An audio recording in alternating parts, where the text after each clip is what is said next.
Bien-aimés frères et sœurs, bonjour. Aujourd'hui, nous allons vous raconter une histoire qui pourra aider les uns et les autres. C'est très important. Il y a un frère X, on ne donnera pas son nom. Il a connu un problème, une maladie sévère qui pouvait emporter même sa vie. Et quand on a essayé de lui demander pour savoir de quoi il souffre réellement, il dit que chaque fois quand il marche, il entend beaucoup de bruit derrière lui.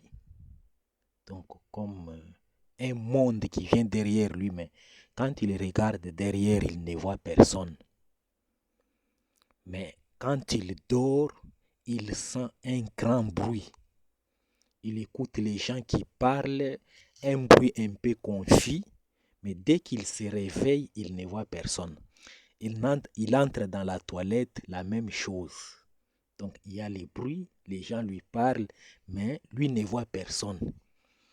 Quand il essaye d'aller à l'hôpital, on examine, on ne voit pas la maladie. Mais lui est en train de m'écrire,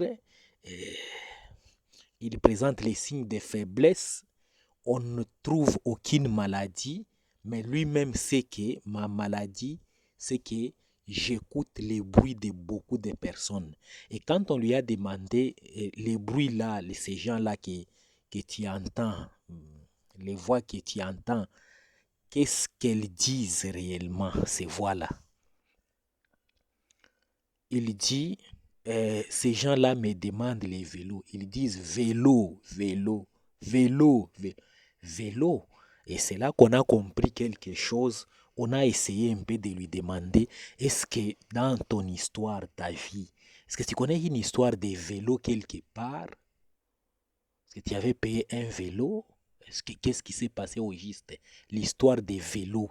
Vélo, vélo. Et après les vélos, tu écoutes quoi? Il dit non, non. Et ils disent, donnez-nous les vélos, sinon tu vas mourir. Si tu ne nous donnes pas les vélos. L'histoire devient un peu compliquée. Si tu ne donnes pas les vélos, tu vas mourir. Maintenant, toi, c'est quoi dans ta vie? Les vélos fait quoi dans ta vie? Il dit, je me souviens quand j'avais encore l'âge de 12 ans, je pense, j'ai marché en cours de route, j'ai trouvé un vélo qui était à côté, donc à l'entrée d'une parcelle quelconque. Non, c'était un bureau, oui, quelqu'un avait mis son vélo en dehors du bureau et lui était à l'intérieur. Et la personne qui parle, c'est une personne de plus ou moins 25 ans, mais cette histoire s'est passée alors qu'il avait 12 ans. Maintenant, il a emporté les vélos, il est parti avec. Il est allé vendre ces vélos-là. Un vélo dont il ne connaissait pas les propriétaires, il l'a trouvé en cours de route, comme ça il a pris. Il est allé vendre. Maintenant, 13 ans plus tard, il commence à écouter les bruits, lui réclamant les vélos. Maintenant, ok, est-ce que tu connais réellement les propriétaires de ces vélos? Non, je ne connais pas. Est-ce que tu peux connaître même l'endroit là? L'endroit, toutes choses ont été modifiées. Là, il y avait un bureau, mais pour le moment, ces bureaux n'existent plus. Donc, c'est déjà compliqué alors qu'on avait l'âge de 12 ans. Maintenant, on est un peu avancé en âge. Donc, on ne saura pas découvrir réellement qui étaient les propriétaires de ces vélos-là. Et puis, une histoire qui s'est passée dans une commune très lointaine et maintenant, lui est dans une autre commune compliquée.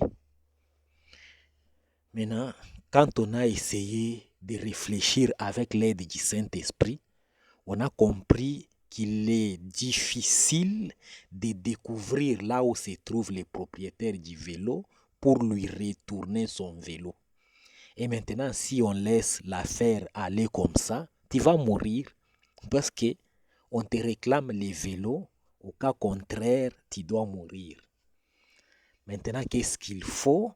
On lui a posé la question s'il s'est déjà converti. Est-ce qu'il a déjà accepté le Seigneur Jésus-Christ? Il dit non, c'est Jésus-Christ-là, je l'écoute seulement par les noms. Je ne sais pas accepter le Seigneur Jésus-Christ, c'est faire quoi? Mais tellement que je suis malade, si on me dit ici d'accepter le Seigneur Jésus-Christ, ça coûte quoi? Donc je l'accepte. Non, on lui a dit non, on n'accepte pas le Seigneur Jésus parce qu'on est malade, mais on accepte avec son cœur, on se donne à lui, on donne sa vie à lui, parce que c'est lui qui sauve dans des situations pareilles. Des fois, le propriétaire du vélo est déjà mort, mais si on accepte le Seigneur Jésus-Christ, voyez, toute chose devient nouvelle. À moins qu'on connaissait l'homme du vélo là, on pouvait lui retourner son vélo. Mais comme il n'est pas connu, accepte seulement le Seigneur Jésus-Christ et le reste, lui-même va s'en occuper.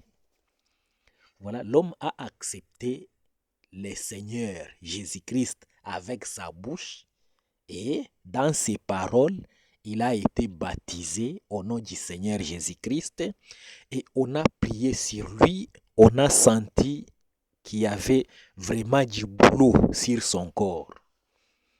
Il avait vraiment une charge. Et après l'imposition des mains juste, après le baptême, il a été déchargé et tous ces bruits qu'il écoutait, il ne les écoute plus jusqu'à présent. Et au lieu de mourir, il est en vie maintenant. Je pense que c'est une histoire qui peut aider d'autres personnes. Je pense qu'il n'y a pas une situation très difficile devant les yeux de notre Seigneur Jésus-Christ. Il n'y a pas de situation, des problèmes qui peuvent manquer de solutions devant notre Seigneur Jésus-Christ. Je pense que des fois, vous pouvez avoir un même problème.